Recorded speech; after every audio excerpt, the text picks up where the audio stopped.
start with lead judges. We think must. we must. I do feel sorry for you because you shouldn't be the one who had to sit here and hold this. I can hold it. I'm not. But you will hold it. So I will hold it. I'll hold my own. We were actually having a lovely conversation downstairs. Right.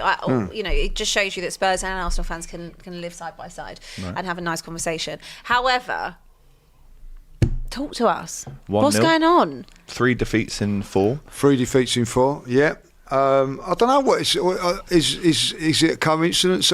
Because taking Liverpool out of this equation, right? This is all about you. Yeah, but I'm just saying, like, Aston Villa have lost their last 3 games. It's all about you, Lee. Could be 4 all on about Saturday. Manchester City have lost all their last 3 All games. about Arsenal. Oh, that's true. Is it something to do with the Champions League playing week in, week out? You know, teams like Tottenham, Chelsea, even more so, can rest players in the European competitions. Can play a completely different squad because they're crap competitions and get through. Funny. And so I don't know if that's a coincidence, but Liverpool are certainly not letting that happen. But Going to talk about Mikel Arteta because I feel Arteta, like what do you want to know about Mikel Arteta? You're being quite like Rob, and it's being disingenuous here. We're trying to deflect away from what's really on everyone's tongues.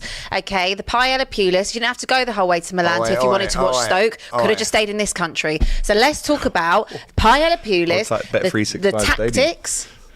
Why are they calling him Pulis? Why can't we call him Pochettino? Well, it's Abby's anti-football Because Pochettino club. didn't play like that. No, because Pochettino did win a trophy. Did he? No, he didn't. Well, neither is Mikel Arteta. No, Mikel has won an FA Cup. The FA Cup, which he inherited from Unai Emery. So we have to call We're him talking about the style of play. We can call him. Yeah, he's got it wrong. Conte, if you like. He's Conte got it wrong. ball. Maybe that's offensive to Antonio Conte, actually.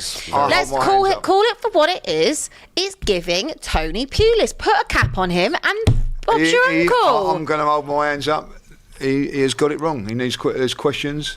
As I said to you earlier on, how many more games do you need to know that what you're doing is not working? You know, you lose to Bournemouth, you lose to Newcastle without scoring, by the way, and then you go and do it in Inter Milan, which, by the way, James, who doesn't make that many good points on the I love James, but he did make a very good point today. So nasty. He did make a very good point today.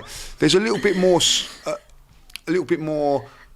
leniency towards the Champions League because of the format and all that. So why don't you go and be more adventurous in that, which we didn't? Why does the format have anything to do with it?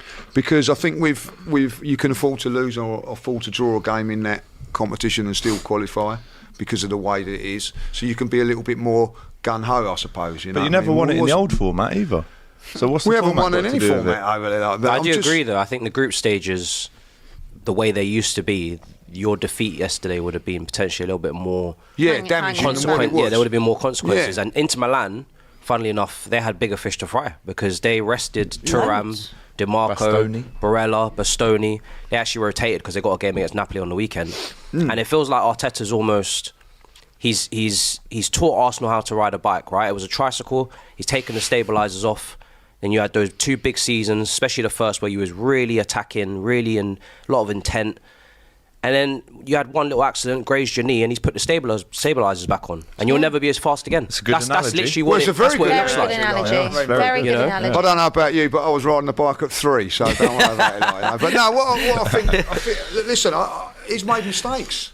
I've got to hold my hands up to it. Like, I look at it and go, right, I get when we played Aston Villa, and I get when we played Spurs, and particularly when against Man City, you have to be a little bit defensive and everything like that. Like, not anti-football, but defensive and all that. But the last few games, it's just you've got to change your style. What is the next option? Because everybody was aware that one of the best things that Arsenal had was their defence, set pieces, not capitalising on those, because that's what it looked like to me. You want to get set pieces, you want to get corners, because that's where you think you're going to be most fruitful. But in terms of actually creating and having sight of goal or having someone being through open on goal, play. open play, creating anything from open play, does that highlight your shortcomings in the summer when your only reliance of doing that is on someone like an Odegaard creating and Saka being absolutely at that level every single game?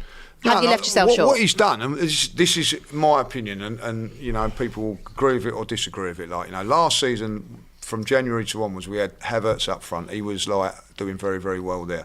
But since Odegaard's gone out, what he's done is he's put Havertz back into that sort of Odegaard position. So what we've now done, we've lost what he was giving us up top, because there isn't nothing up top now, And he doesn't do what Odegaard does in that position, So you have to look at it and go, right, for one position, you've cost us two positions. I don't understand that, And even yesterday, put Havertz up front and take a gamble and put on Nwaneri.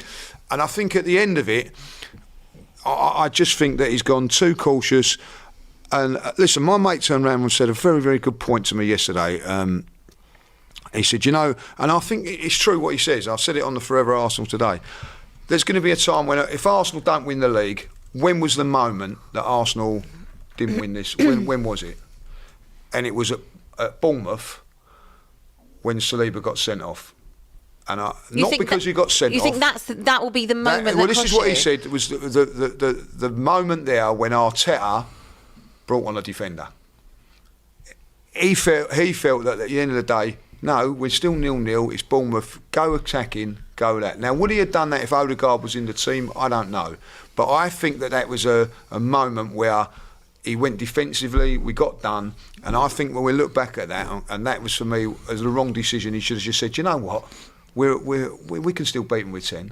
I think Pep would have gone, I think Ange would have still carried on. He would have done it with 9. He'd done it with 9. Hard way. I think, and do you know what? I look back on that and I think, do you know what?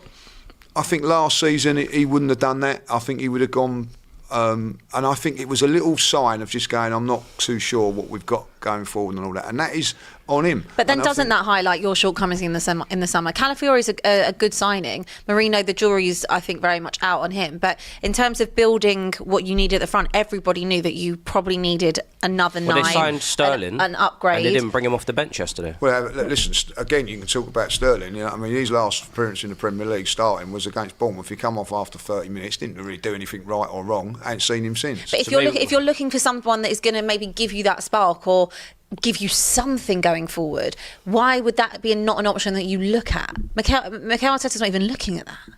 No, I agree. It's another thing. But for me, the problems, the one that could have fixed this was a 17-year-old kid. He come on yesterday and give us a spark. Don't forget when he played against, I think it was Leicester, we was 2-2. Crowd were a little bit edgy. He come on and turned that game. I don't know. You tell me, I'll say it to myself, as an Arsenal fan yesterday, and I'd love to ask this to Mikel, what give you the reason, what has Jesus done to give you the chance to go in front of Nwaneri in that game? Because what he could have done was brought Nwaneri on, brought him on earlier. Even when he did come on, he still was dangerous. Yeah, he had a couple of shots from range. And the thing is as well, when he had that triangle on the right-hand side, he had Saka, he had Odegaard, and he had Ben White. That was top-tier chemistry. The interchange in there between those three, chance creation. All three have been injured. Flair. But Nwaneri made the most obvious sense to just put into Odegaard's position. He's left-footed, he's creative, and just try and recreate that dynamic. You never really had loads of fluidity off the left. Martinelli obviously was banging in goals, but he never overlapped with the left back. Obviously Xhaka was a little bit more restrictive. So I don't know why he hasn't tried to recreate something that was already there. And that's on the manager. It's not on the transfer window. I hear people turn around and go, right, it's the Cronkies. You know what I mean? Not spent enough money, you know what I mean? He had the opportunity to do it against Preston. Who was the player? You're all neutrals. Yeah. Who was the player that impressed at Preston? Ranieri. Right. Was it Jesus? No. So why a week later is he coming on in place in front of? Just before we move on, just because this is picked up some traction on Arsenal Twitter and online, just have to ask you, are you questioning Mikel Arteta? Are you Mikel Arteta in or out? Shut up, Abby. Okay, just had to ask a question. All right. Well, we're going to speak about Arsenal a little bit more, but that was obviously your Arsenal Champions League roundup. Other we're not talking about the penalties. You don't want to go down that route, or it's a Premier League preview show, mate. Premier League preview show. Fair enough. We'll move on. It's the law in Europe.